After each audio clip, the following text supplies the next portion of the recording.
छत्रपति शिवाजी महाराज ने जिस कालखंड में हिंदवी साम्राज्य की स्थापना की थी, आप अनुमान करिए उस समय इस धरती का सबसे क्रूर और सबसे बदनाम बादशाह औरंगजेब दिल्ली के तख्त पर बैठा हुआ था। लेकिन उस सब के बावजूद छत्रपति शिवाजी महाराज अपने सिद्धांतों से न कभी डिगे, न कभी झुके और न कभी हटे। उस कालखंड में हिंदवी साम्राज्य की स्थापना उन्होंने की, अपने राज्य के हर नागरिक की रक्षा की, हर मां बहन की सुरक्षा की गारंटी दी। लेकिन जब अफजल जैसा देशद्रोही उनके सामने पड़ता है तो जिस भाषा को समझता था उस भाषा में उसको समझाने का कार्य भी छत्रपति शिवाजी महाराज ने किया था।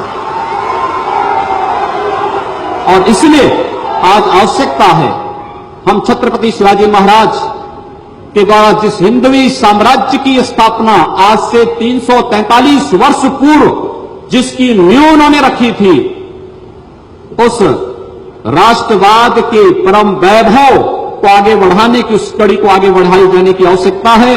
और मुझे लगता है इसमें अकादमिक संस्थाओं का योगदान सर्वाधिक हो सकता है, क्योंकि ये लड़ाई केवल कश्मीर में ही नहीं और ये लड़ाई किसी बस्तर के जंगल में ही नहीं, इस लड़ाई को वैचारिक रूप से लड़ने के लिए हमारी अकादमिक संस्थाओं को आगे आना होगा।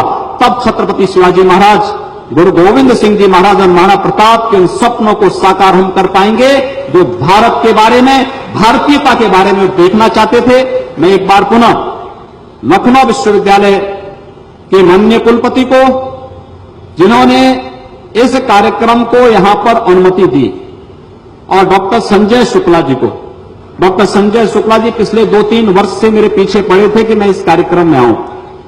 ऐसा नहीं कि मैं मुख्यमंत्री हूं तो तभी मैं, वो पिछले वर्ष भी और उससे पहले वर्ष भी वे मेरे पास आए थे कि इस कार्यक्रम में आपको आना है, और मैं चाहते हुए भी अपना उस कार्यक्रम में नहीं आ पाता था, अन्यत्र व्यस्तता के कारण नहीं आ पाता था। लेकिन मैं लखनऊ में था, मुझे अच्छा लगा कि लोगों के अंदर एक जागरूकता पैदा हो रही है, अपने सही और सच्चे महापुरुषों को जानने की उत्सुकता है, उनसे प्रेरणा प्राप्त करने के बारे में उनके सामने एक रोल मॉडल के रूप में छत्रपति शिवाजी महाराज आज दिखाई दे रहे हैं, गुरु गोविंद सिंह जी महाराज दिखाई दे रहे हैं, महाराणा प्रताप दिखाई दे रहे हैं। मुझे लगता है एक अच्छा शुभ संकेत है और भारतीय राष्ट्रीयता के लिए, भारत के लिए यह एक शुभ संकेत मैं मानता हूं। मैं इस संपूर्ण कार्यक्रम का हृदय से स्वागत करता हूं, अभिनंदन करता हूं, आयोजकों को साधुवाद देता हूं और आप सबके प्रति अपनी शुभकामनाएं देते हुए वाणी को दान देता हूं। धन्यवाद। जय हिंद।